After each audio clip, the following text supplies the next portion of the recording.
Right. So welcome to Palo, but I want to first everyone look up at this beautiful blown glass sculptures here. Now, does it remind you of anything? Anything Italian? Chihuly?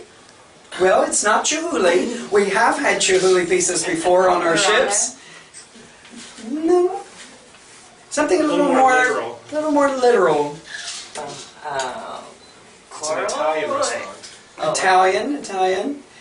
How about spaghetti and meatballs? Oh. Yes. I guess that. Yes, that's what that is. So it is spaghetti and meatballs. Palo is an Italian restaurant. The reason why we wanted an Italian restaurant on board the classic ships is because our first two ships were built in Venice, Italy.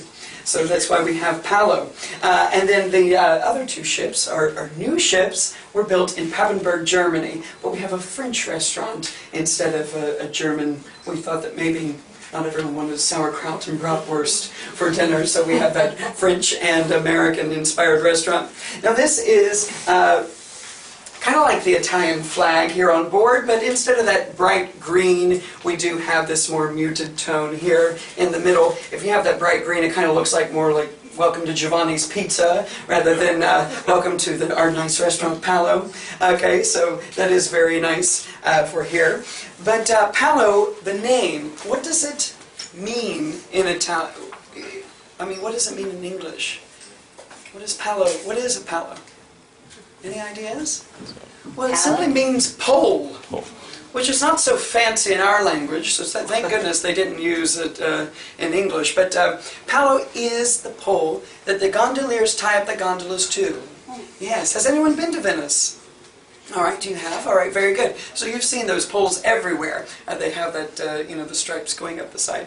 So that pole is represented all through this room in our upholstery, but also right here where our wine is stored. Right here on this is the handle, is a pole. Right there. And actually each bottle of wine has its own gondola, has its own personal gondola. So no, however much the ship rocks back and forth, they stay safe and snug in their gondolas. So come on this way.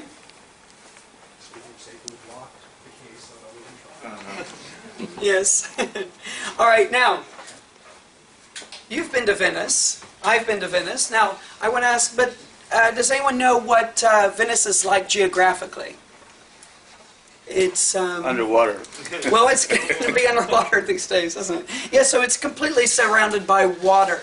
It's basically a floating city. Now, when they designed this room, every seating faces the water. Kind of give you more of a feel of being there in Venice, right? All right. Now, also, I want to show you these paintings in the back. I've been told those came first. Yes, an artist made these paintings in Venice, okay, and then they told the interior designers you can do whatever you want with these rooms as long as the colors exist within those paintings. So it's interesting that those paintings came first. We'll come back to one of those paintings in a moment. All right. So this is the captain's table. All right. That doesn't mean that Captain Daniele comes up here and eats every night. If he didn't, if he did eat every night, that menu from Palo, he'd be as big as a house, I'm sure. So now, you can be requested to seat here.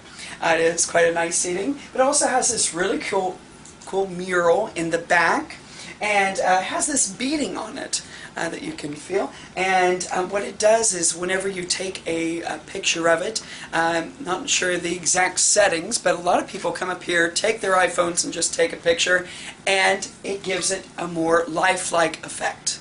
So the refracting from that beading makes it a lot more lifelike. Now my friends will really be jealous. I've sailed to Italy. So I sailed to Italy just this weekend. All right, and let's head on this way. Now, what do you know about Italian families? Is anyone from an Italian family?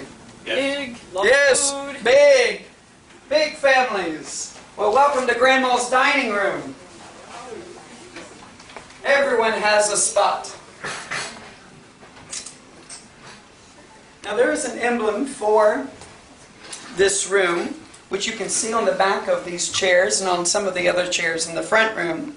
But it's also here on this handmade carpet. Whenever you actually are on the carpet, you can feel how wealthy it is. It's just very nice. So this is handmade carpet, but that emblem is also mirrored up onto the ceiling as well. Now I think one of the coolest things about this room is actually this window here. Let's say you've rented out this room for a 50th wedding anniversary, which you can do that, or something like that. Anything that you're celebrating. We also serve our Palo brunch up here. But this actually, this window can be defogged, and you can see your meals being prepared through this window by our Palo chefs here. Very cool. Yes. All right. I love this room. It's excellent.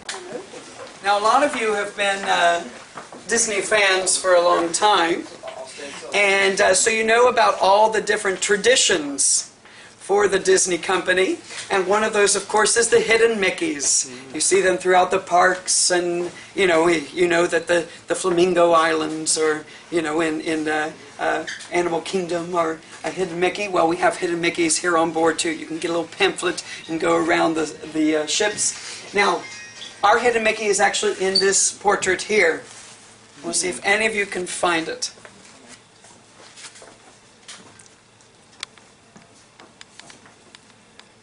It's very subtle in our adult spaces. Very, very subtle. We don't want it to make you feel like Mickey Mouse is hovering over you all the time. So it's actually, remember when you were a kid looking up at the sky at the clouds? Yes, that kind of looks like Mickey Mouse. Right there. The artist put the hidden Mickey right there in the center, in the clouds.